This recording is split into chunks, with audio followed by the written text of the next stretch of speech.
are you? Huh? I said, it's good to see you. Good to see you too, Ernest. I love the way.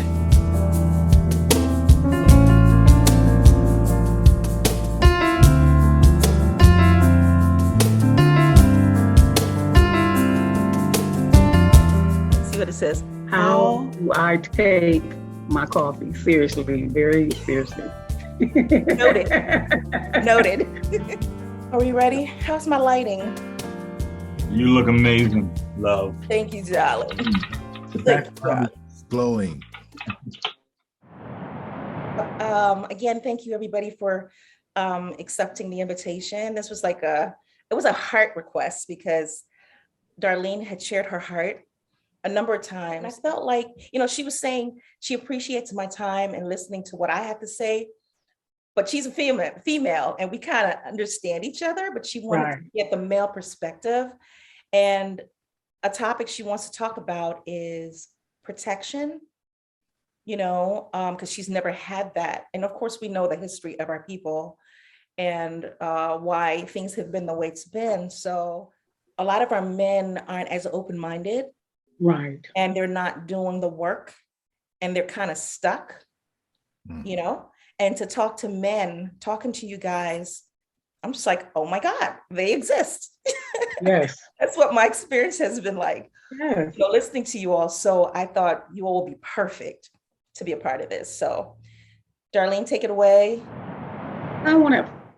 What does protection mean to you men?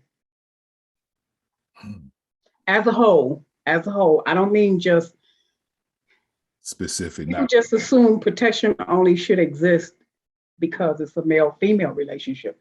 I'm saying, where's protection start for you all before you enter into, because when the Bible says, when a man findeth a wife, he findeth a good thing.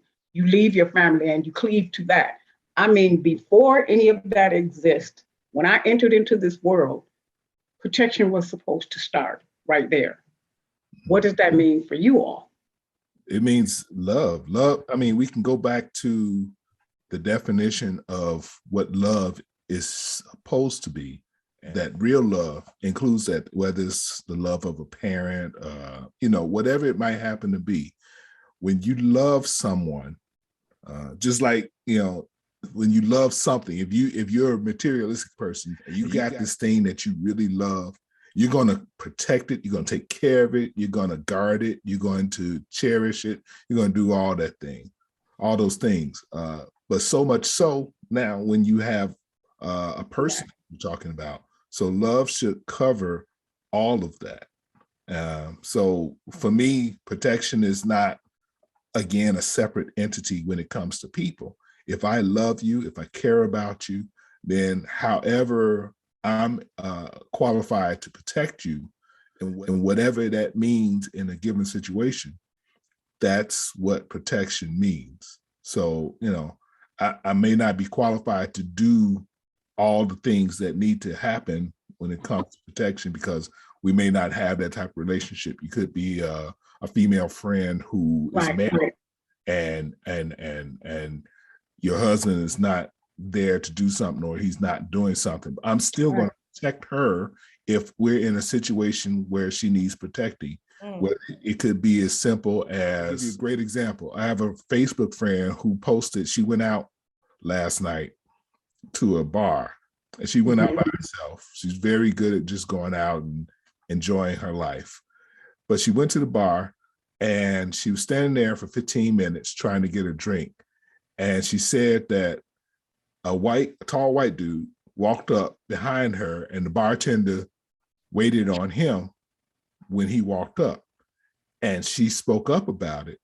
And she said that the bartender kind of went in on her. And there was a second bartender, she said he was ambiguously Black or whatever it was. So she didn't know what his nationality or his race or whatever you want to call it was, but he didn't stand up. Mm-hmm. Yes. It took the woman standing next to her at the bar to affirm what she said. It's like, yeah, she's been here waiting for you to serve her. And you did wait on the other guy. And bartender told her, well, that's not how it works at a bar. It absolutely is how. If she was, It is real how it works.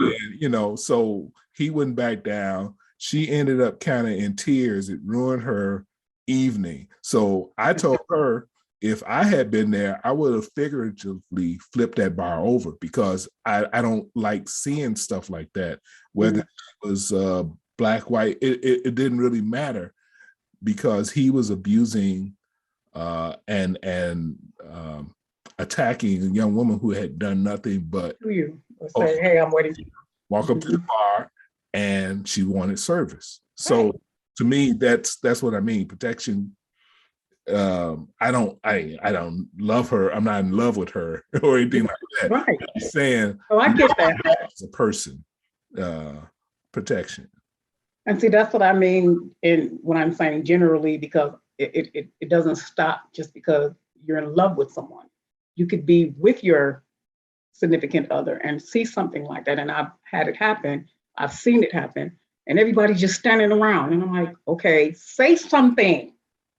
And then even the men, I'm looking like, okay, this is what happened. Why didn't you guys say anything? And then you try to hit on me afterwards, and I'm looking at you like, no, I would never be with you, because what I just witnessed is you wouldn't stand up for what's right. When I'm not with you, what will you do when you're with me? It should matter no matter what the situation is. Hey, don't do that. Like you said, that's not right. I think that protection is one of those things that you can't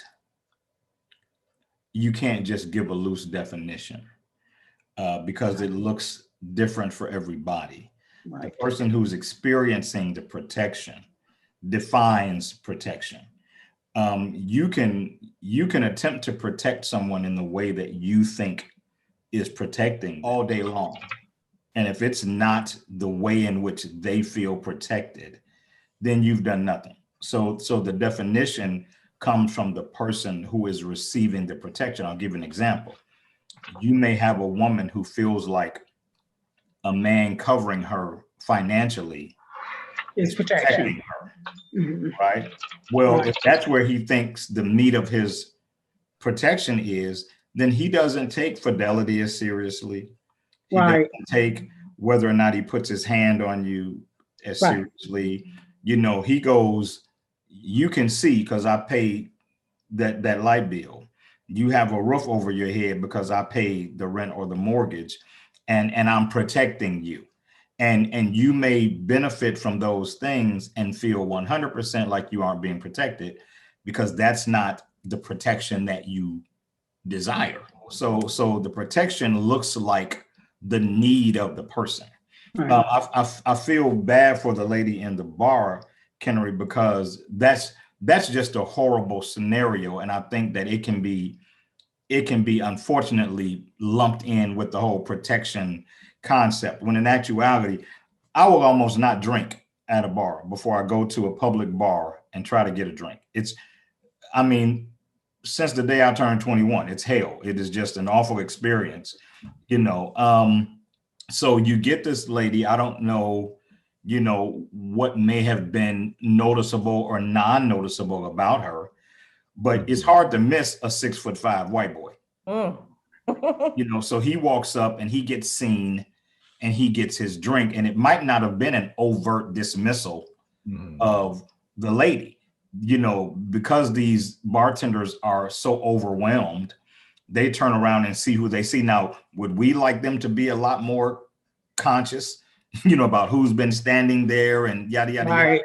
Sure. But if I told you I hadn't ever stood at a bar and had somebody that walked up after me get a drink before me, I'd be lying. But Right. now, but she said, though, that the thing of it is, she said she wasn't really so upset about the fact that the guy that walked up, the white guy, got served. That wasn't it. The bartender yelled at her. And she, then brushed off that I was here quite a while. Then he brushed off the other young lady that spoke up. He still did not acknowledge the fact that he was totally wrong. So him being a white guy and a man, that And I get that too, but I also think that we live in a time where you have to be careful about inserting yourself in situations. And so we don't know what the variables were around that situation. The guy closest to her may have been with his wife or significant other. It may have come off a certain way for him to run to this woman's rescue. There are a whole lot of variables that could have existed in that situation that we may not know about. I oftentimes see situations where I go, if this wasn't the world we live in, I might insert myself. Right. But the truth of the matter is you often insert yourself in situations that you don't know everything about, and you end up wishing you had not. Well, you know me, Sean. I'm very observant, and I'm very aware of the surroundings and the circumstances before I take any kind of action. And that's what I would have needed in that situation. I'm certainly one that's willing to jump in and go to bat for somebody. But I can't speak to a situation like that I totally can't see, the other variables. There could have been some reasons why, people weren't moving like that, for her. You just don't know. It's unfortunate. I hate to see people mistreated, period. Can I ask this?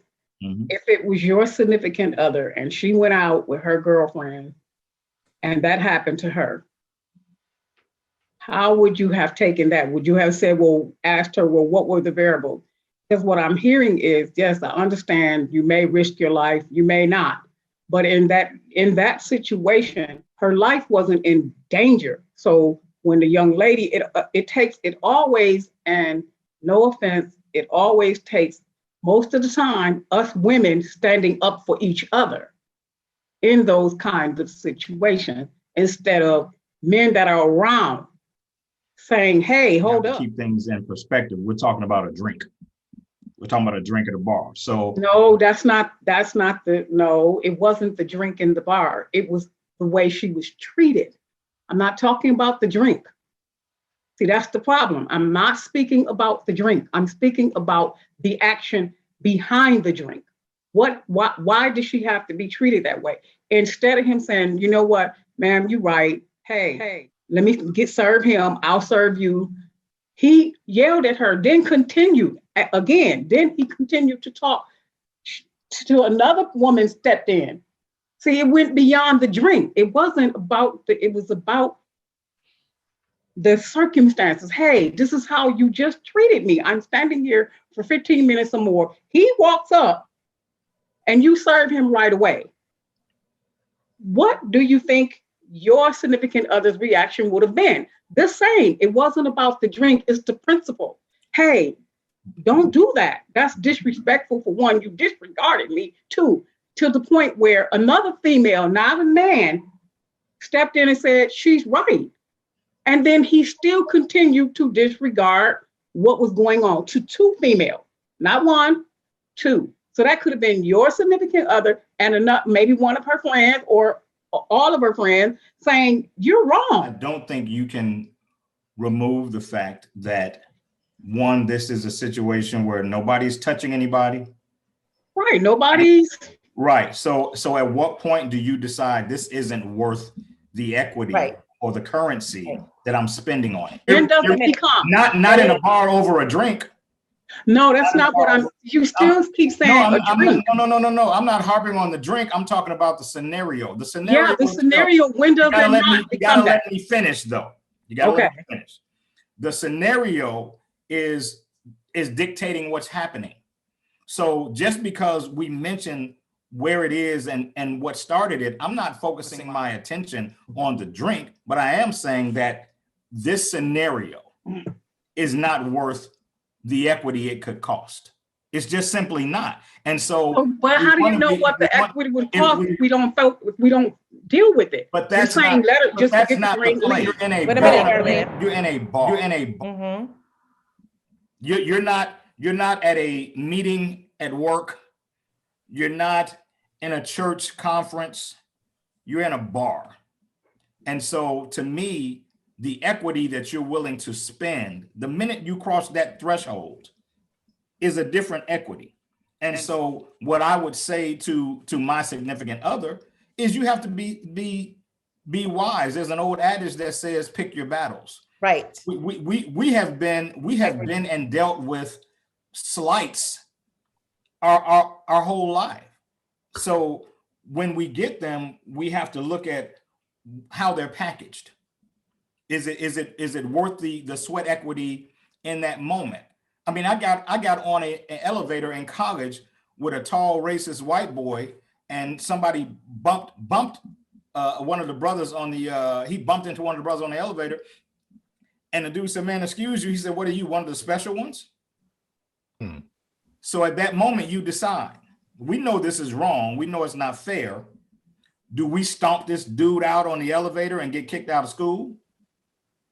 So you have to decide whether or not the equity is worth it. If you want to be smart about it and crafty about it, you get the bartender's name, you find out who owns the bar, and you go back and you tell the owner of the bar how the bartender treated a patron.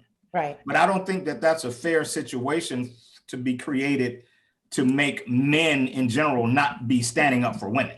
It's right. There are too many variables in that. Right. I mean, because that's a total stranger. I guess we're more talking about our significant other, our family member. I would want my significant other to be even tempered and think through situations just like that. I would never want to be with someone, because what you don't understand is that there's a price to be paid. You know, you want to have a man that'll run to your defense, but that also puts him at risk.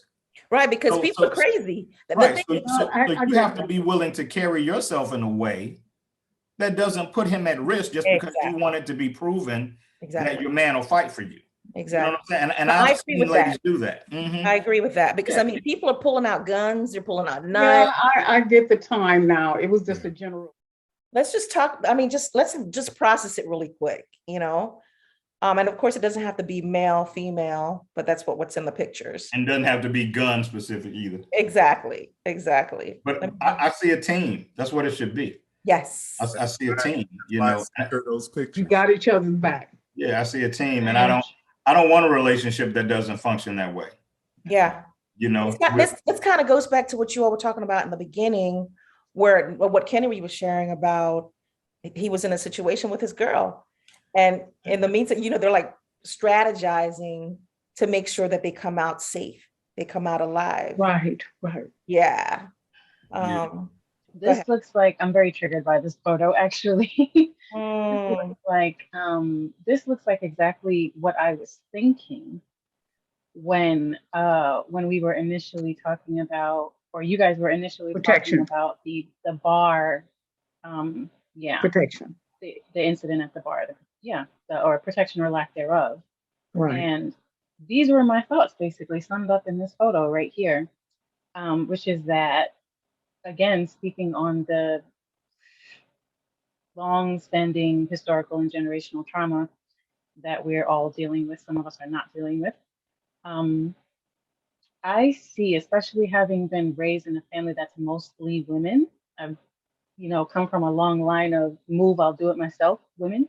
Yeah. And I see, not only in my family, but in the community at large, this looks like an attacker who has their gun pointed at the man, not at the woman, it's pointed at the man.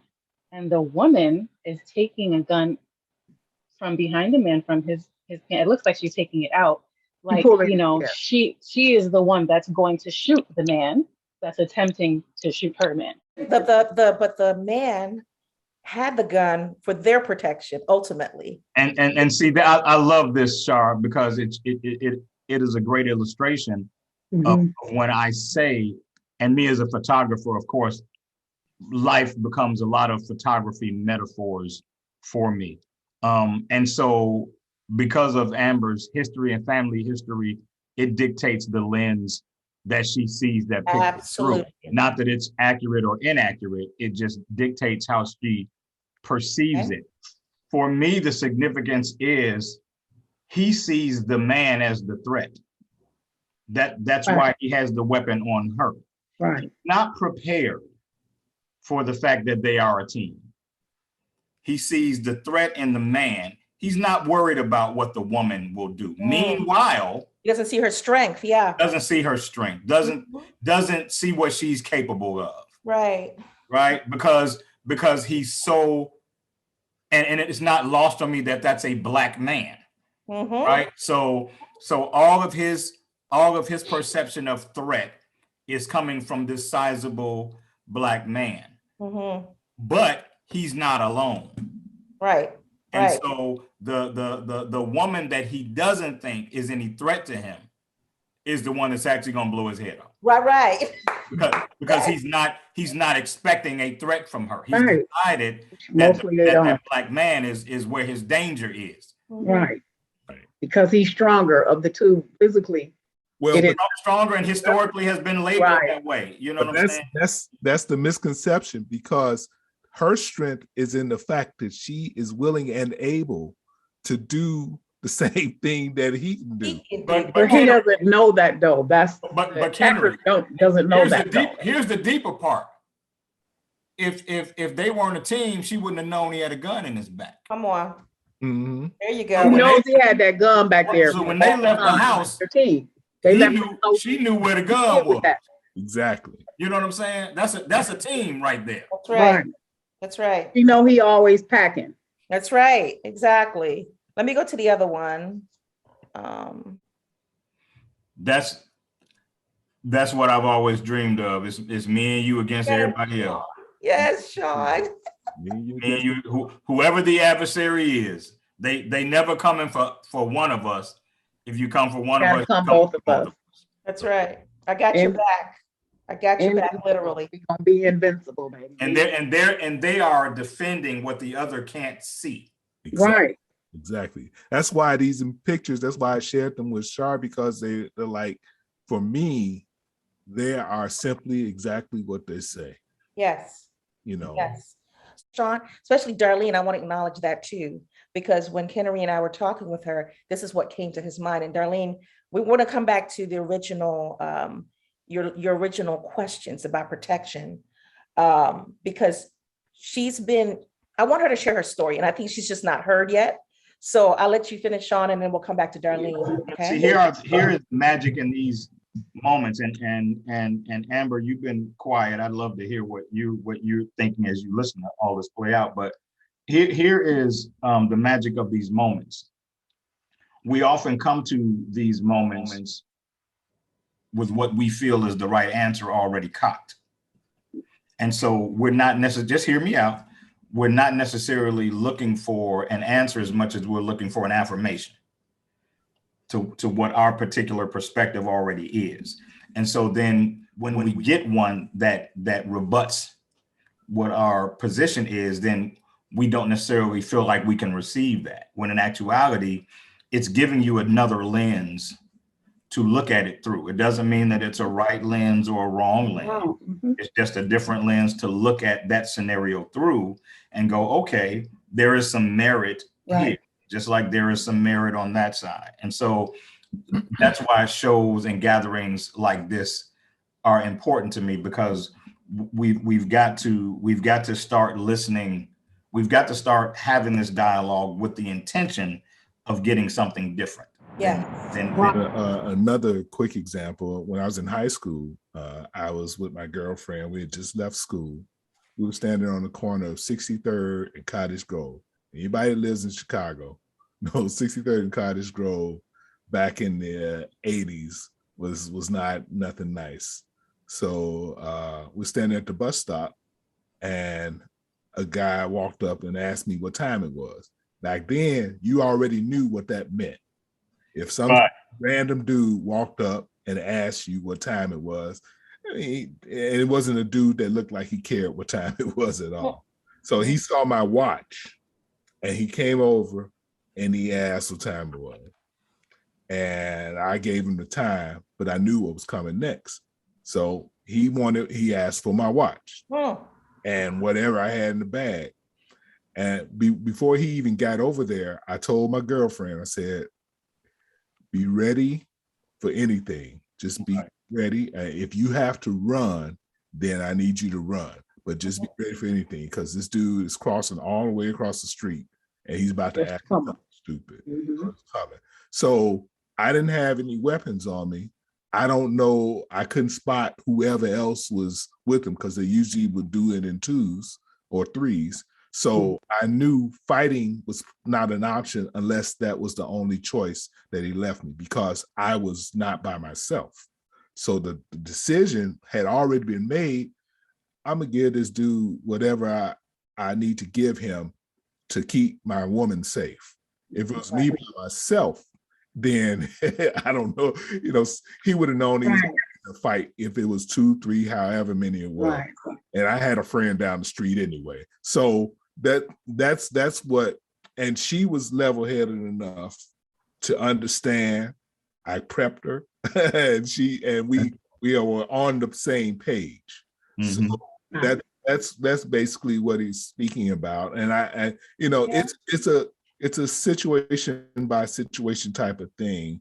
And we all have to always try to be on the same page to understand what that means. Even when it's a situation that is life-threatening, we still have to be on the same page to know how far in we're going to go and what is it going to look like. That's why picking the right partner is so important, because and beyond partners, having the right type of friends around you, because you can be in that same situation and it's just a friend of the opposite sex, and she'll say something like, well, this dude can take you out. It's like, no, wait a minute. Don't be plugging me in. Right. Creating a worse situation. It's a running joke on sitcoms where a woman will talk up the guy that she's with and get him beat up or something like that. Right. But it's a thing that actually happens sometimes. It really does. Yeah. I believe that, like I said, I didn't come in with anything about protection because I didn't have it, or what I think protection looks like. I've seen protection look like all kinds of things, and it didn't happen for me. I'm just getting everybody's feedback. That's all. It's just, these are my experiences. What do you guys think? If I can avoid something, I would rather avoid it. Mm-hmm. And in the same token, to me, I still feel protected because you said, hey, look, we need to do this, you need to do this, you need to do this. So I'm still feeling protected because you thought about me. Right. You thought enough about me to say, I ain't in this by myself. I got my significant other with me. How do we handle this? Because I allowed you to take the lead. So when I'm with you, you're my lead. I'm following.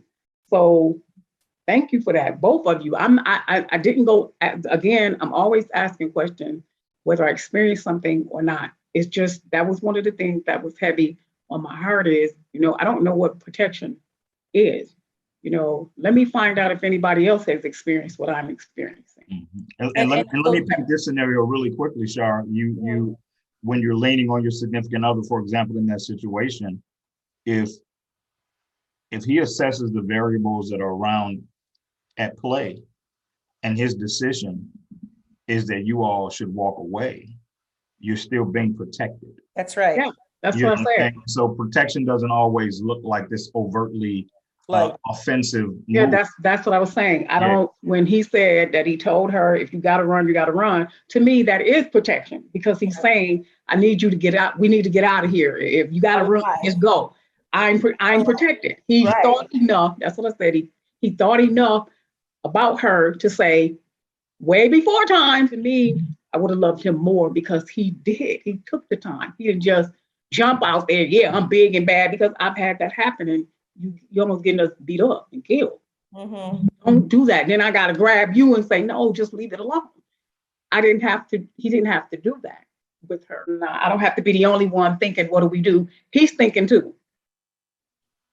He took his role as the man in the relationship and said, look, this is what we need to do. I assessed this. I looked at this. If you got to go, go. To me, that's protection. I'm saying, let's go. You trying to protect him too. Then they don't feel like they the man in the relationship. I've had that experience. Why you do that? I could have handled it because I'm thinking of you too. Well, but those are fragile egos. I need the situation resolved. However it gets resolved, I'm good with it. I don't have to be the Macho. one that comes up with the best answer. I'm going to have an answer, but I don't have to be the one that comes up with the best answer. If Right. if I say we're gonna stand and fight, and then she says, "Listen, I saw an exit over there that we can get out of. Let's take that." Right. In that moment, she's the smarter person, and she's covering both of us. So I'm like, all right, my Let's ego go. is bruised because I'm not going to stand here and fight. Yes. I don't care Exactly. about that. But Right. leadership switches hats. You know, Right. balance Right. relationship. And at that point, she was the leader and you were smart enough to follow her lead and get the hell out of it. Right. Exactly. Well, let's bring it closer to so again, we're dealing with like total strangers. You know, Yeah, you closer to the family and home. And yeah, because again, a lot of us I didn't grow up with a father that protected me. right. You know, I didn't grow up with uncles that protected me. And brothers, that's right there. I My have a father brother, got but 7 brothers, and I have one brother, but our family dynamics was so we were so separated, we're so scattered. So yeah, whenever I see him, I can feel his love and his protection, but he's not always there to cover me. I So did. I think like we gravitate. I was married for 23 years and I wasn't covered, you know, so the like somebody like me, like it's kind of like I keep Hey, gravitating. Char, Yeah. I have a question for you. Uh-huh. Did your husband think he was covering you? Probably did. That's a good question. And that's why I say all of these spaces are Probably so did. ambiguous. And that starts at the very beginning of a relationship. And that's a communication dynamic. Mhm. I'll tell you a quick story. And ironically, I told this story based on something that was posted and somebody tagged me and they wanted me to chime in on it. But I remember I went on 3 or 4 dates with a young lady. And I'm perfect gentleman, chivalrous gentleman. I opened every door. I paid for every meal. At the end of the night, I walked her to the front door. I never tried to get in, and at the end of every evening, this went on for like 4 dates. She gave me what I call your great auntie kiss at the end of the night, the tight lip, great auntie kiss. And so I took it, the first date, the second date, third date. After the 4th date, I sent her a text and asked her a really simple question. I said, are you not attracted to me? And she said, why would you think that? And I said, well, we've been on 4 dates, and every time we get to your door, you give me the tight great auntie kiss. And she said, well, in the past, I've made some decisions that I don't think were the best decision. I've moved too fast on occasion. I've had sex too fast. And I apologize. That was part 2 of her answer. Her original answer to that question was tongue is for relationships. Yes. And I said, that's fair. I'm glad I know that. I said, however, it's a good thing that I didn't think that opening every door, paying every meal, protecting you when we're out from a physical standpoint was for relationships only. Because then our dates would have gone a very different way. It's not like I was trying to get in for a booty call or anything like that, right? And so she revisited it and she said, and that's when she shared with me, I've made some mistakes and I'm probably overthinking them, and I'm letting them dictate my behavior. I raised that point to point out that from my perspective, I was doing everything a man was supposed to do. I was picking her up, making sure she didn't have to drive. I was running around like a butler to get the door. I was, everything she needed. She got picked up, wined and dined, and dropped off. But that still wasn't enough for her to take me out of a place of fear that she had. that had nothing to do with me. Mm-hmm, mm-hmm. So we oftentimes have to make sure that we aren't governing ourselves and our actions based on something that the person in front of us has really nothing to do with. And we're projecting our fears, our concerns, our frailties, we're projecting them on that person. And then we're expecting them to be okay with it. Hmm. So, you know, I think it just lends to the idea that we have to come out of our own way sometimes. We overthink things. We're protecting ourselves in situations where we So I should. have a question. Mhm. So you all, so I guess my thing is with this dating, this courting, this, because you're not courting her, you're dating her. Dating and courting is two different things. I get to kiss you, do whatever we adults or whatever we choose to do, because now we're saying it's just me and you. But you're taking me on dates. To me, that's saying if every guy I go on a date with, I have to kiss them because they took me out 2 or 3 or 4 times. They wine dine me, whatever, opened the door for me, let me. That should be part of the dating that leads up to the courting. How is that? That's just me. But two things How here. is it that now you're saying after 3 or 4 dates, I did all of this for you, you owe me a tongue lash or whatever kiss, whatever you're expecting. You No. was expecting that from her. Two things. Never said she owed me anything. No, I said the way you're saying it to me here is that she took her fears out on you and you weren't the person that created that fear. She didn't say you were. She said, I've made mistakes many times, several times. So she's saying, I took a step back. I didn't want to do that again. So this is where I was. And you're saying that wasn't that wasn't you. She expected you to just accept it. You just she did that to protect herself.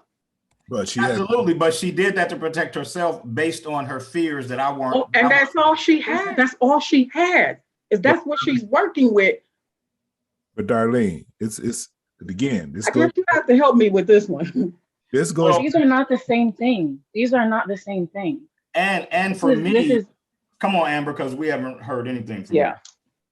This is you're speaking about a transactional dynamic here, and these don't weigh the same. What you're saying that you offered, although very, what's the word for that? Chivalry. It's chivalry. Yeah, chivalry. This is not the same as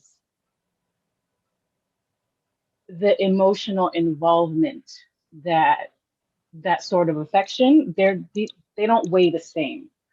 They may not weigh the same, but I ask you this: is that, as you understand it, part of the culture of expectation on a date? Now, mind you, I didn't try to get in. I didn't want to get in. Talking about the tradition of the goodnight kiss, we can put it in that framework. So I don't think that it is absurd for on date number 4, after you have met all of the traditions that are typically expected of you on dates, and you've never even petitioned for that tradition in its minimum framework. Yeah. And then and understand, I didn't try to take that tradition without her willingness. What I did was initiated some conversation about where she was in regard to that tradition. Right. Because for me, it felt like, okay, we've had 4 examples of me in full tradition mode, but I'm being resisted when it comes to that aspect of the tradition. And I just want to know where you are with it. That's really why does it have to be rejection? There's something wrong with that tradition. I think that needs to be acknowledged. That's never been a tradition for me. I threw that away.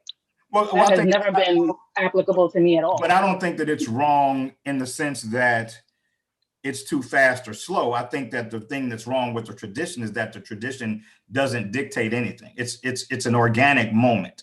And if you decide that that's what you want to do on date 1, that's what you do. If you decide that you don't want to do it until date 4, that's what you do. For me, it was so obvious that it was being avoided that I wanted to know why. So Well, it's not like I put her in a chokehold and said, "You're gonna kiss No, me. of This course is date not. number 4." You No, know, of course not. I mean, even though you did not petition for it, as you said, Right. did you still internally have that Yeah. You had that expectation that that's what you expectation were for her to waiting kiss for? you after the but I third, don't think fourth that's date. any different than her expectation that I did everything that I did on those 4 dates. Yeah, Was but was that's she not fair expecting to it? Was her. she But wait, expecting wait, it? wait, wait, wait. Because Absolutely. I don't expect Wait. those things. Speaking personally, I don't expect those things. So was she expecting that of you? Or Yes. did you go Yes, into you it did as a thinking man. this is Wait the a way minute. that I have to But- behave on a date to get to Right. get that So tradition? I think So Darlene, you just said something very key. As a man, so you're already posting the expectation that is built in, baked in. You just said it yourself. As a man, why is that a thing? what I would say for you, Amber, is that you're clearly a forward-thinking, progressive-thinking young lady, and that's what it looks like for you. But you also have to remember you're in the minority in that space, whether you realize it or not. And so most women don't function the way you're functioning. You know what I'm saying? They don't. Can I tell you why I function that way? Sure. So I function that way because I learned from a very young age that there is an expectation attached to that.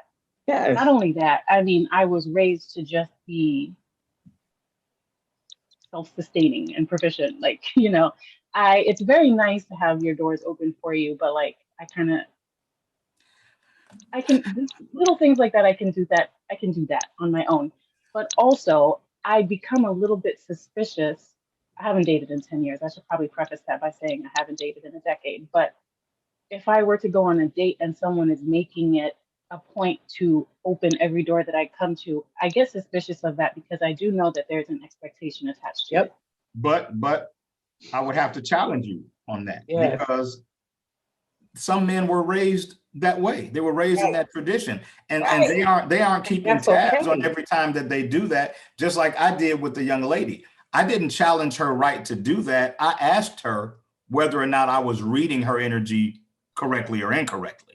I didn't. It wasn't like I was angry with her. I But wanna know this because you had an expectation. That's what no, I'm. it wasn't even an expectation. It was more a curiosity. I noticed this behavior that I'm getting at the end of the date. So, Sharp, I told you about my recent dating experience, right?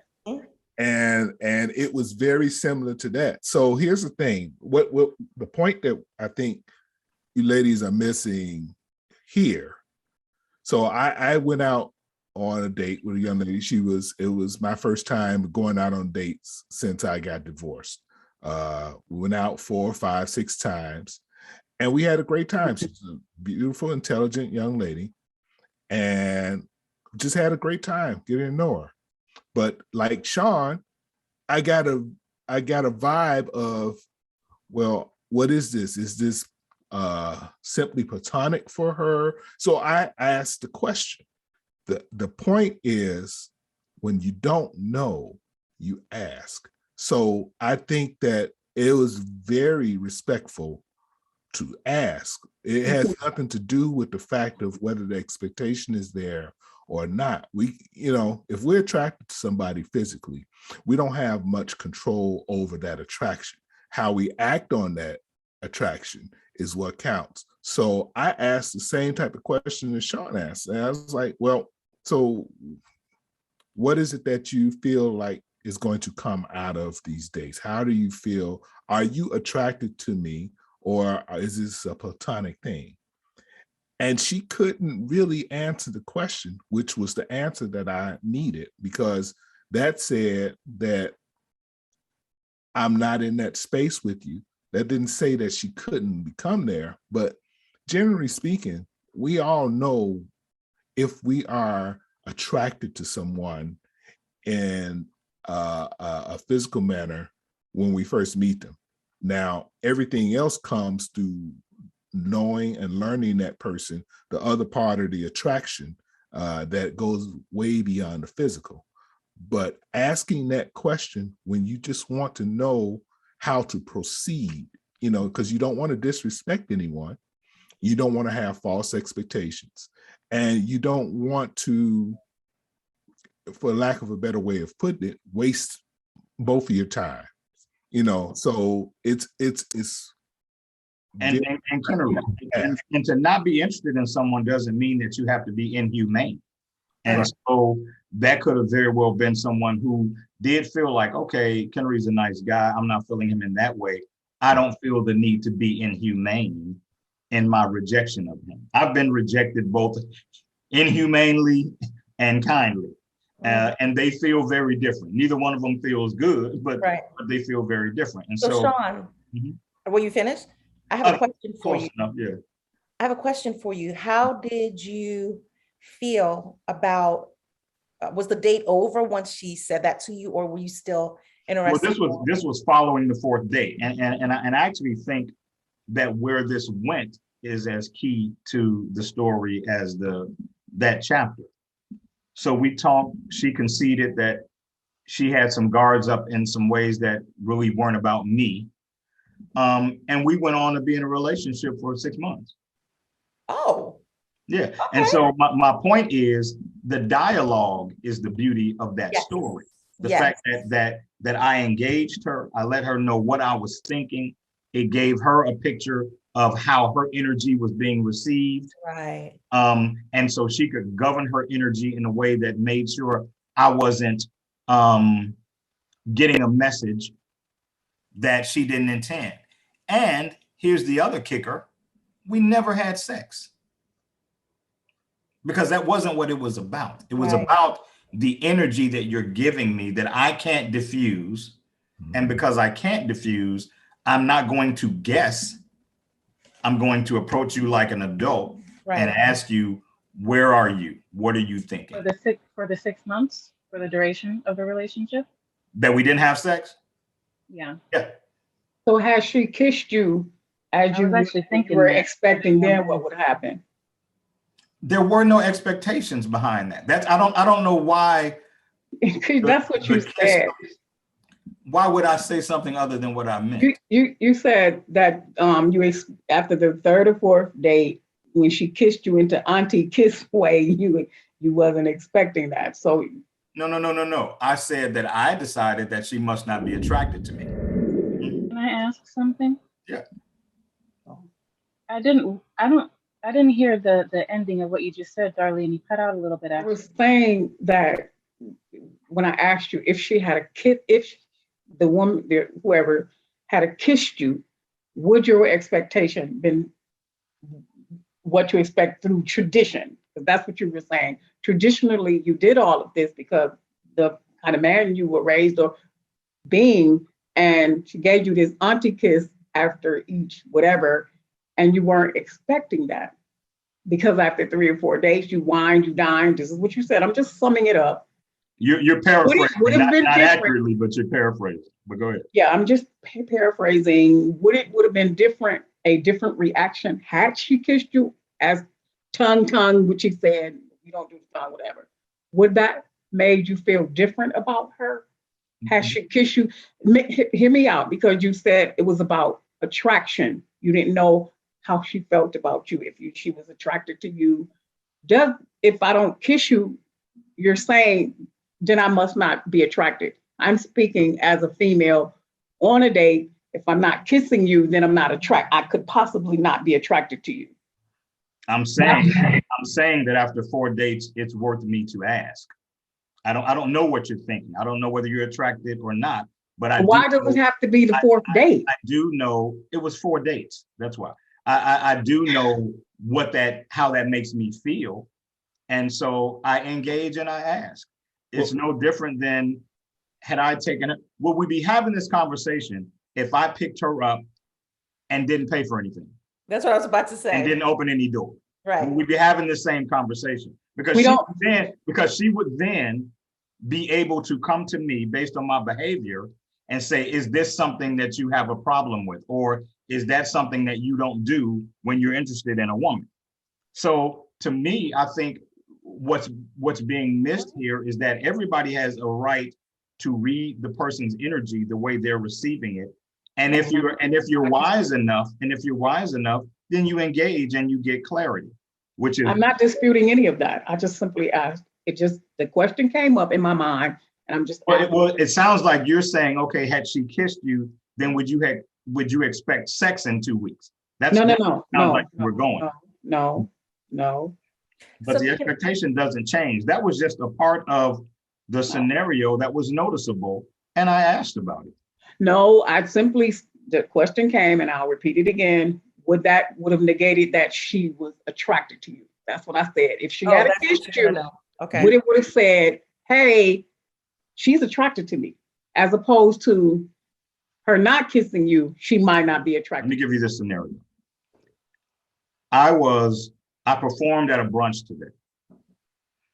There were two or three ladies in that brunch that I could tell from their energy they were attracted to me. They never had to speak it. Hear me out. They never had to speak it. They never had to send a memo. Mm-hmm. I just knew it. I could recognize the energy, and it's on me to decide whether or not I want to respond to it in one way or another. That's no different than me courting someone, but being unable to read their energy and asking. Mm-hmm. That's all.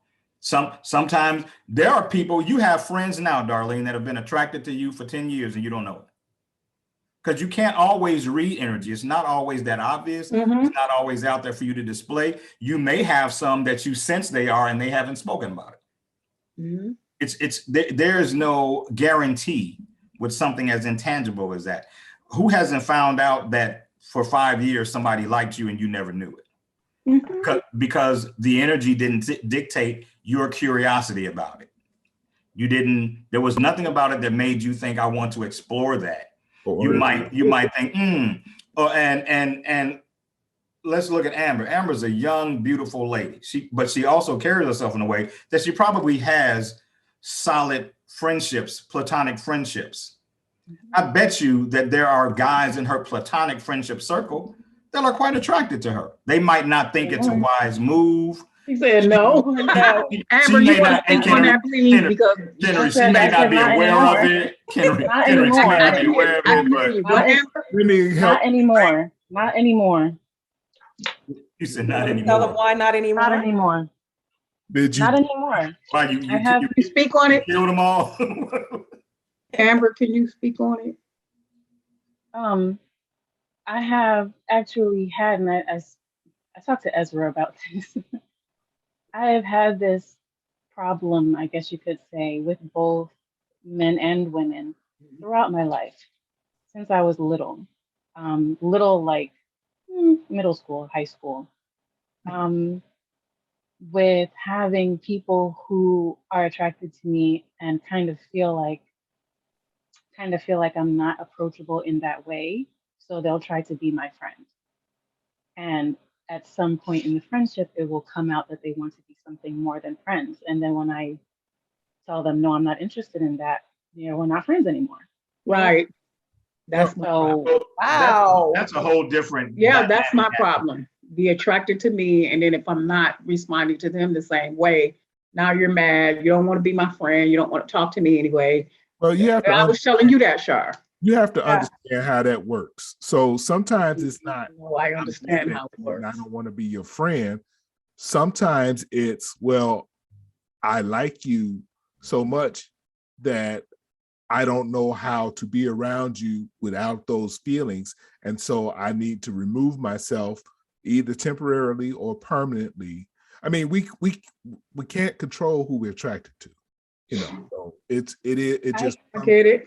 So sometimes, I mean, I've had plenty of female friends that I was attracted to, but I never spoke up about it because either I knew for sure that they didn't feel the same way, or I valued the friendship more than the feelings that I had for them, and I didn't want to ruin that. But sometimes there's a space in there where, to be honest, you just have to shoot your shot, and if it happens and you can handle, you're already making a calculated risk that, well, if she says no, then I need to decide how I'm going to handle the friendship. If she says yes, then I had to decide how we're going to move forward, because I want the friendship to remain part of this relationship, you know, because sometimes people also will change their friendship into an intimate relationship,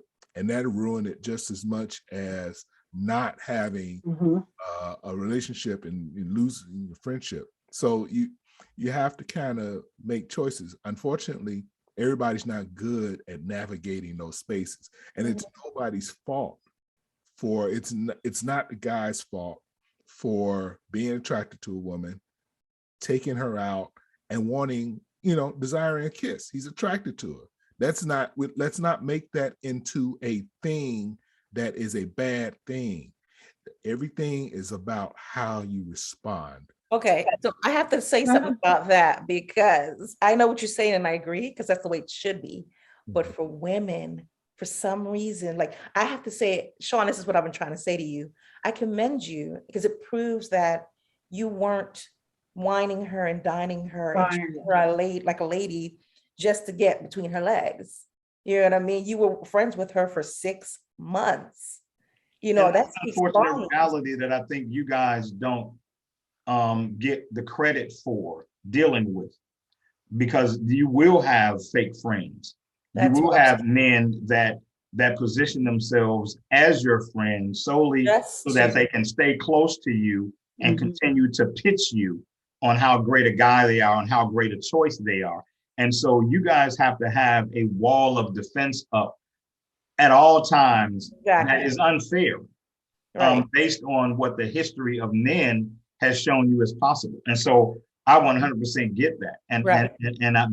But I also want you to understand that my two closest female friends right now, my two closest, are women that I was originally interested in. They weren't interested in me.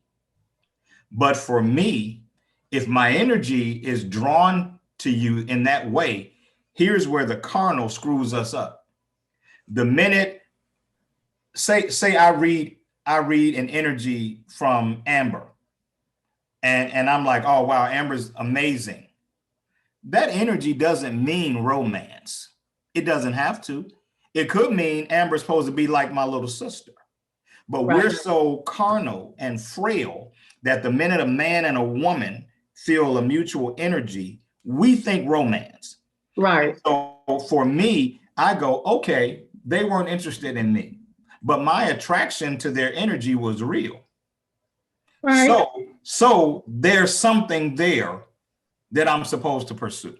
And so you have to be of a certain fiber and humility to be able to say, okay, well, maybe that just wasn't the lane that we were supposed to be in. I'm not gonna hold on to this rejection like, oh my God, they can't see me and the worth of me as a man. Maybe that ain't the story that we were supposed to have. And so now here it is. I met both those ladies in roughly 1993. This is 2022, and they are my two closest female friends. And you need to teach some more men. That's why we need more men on here.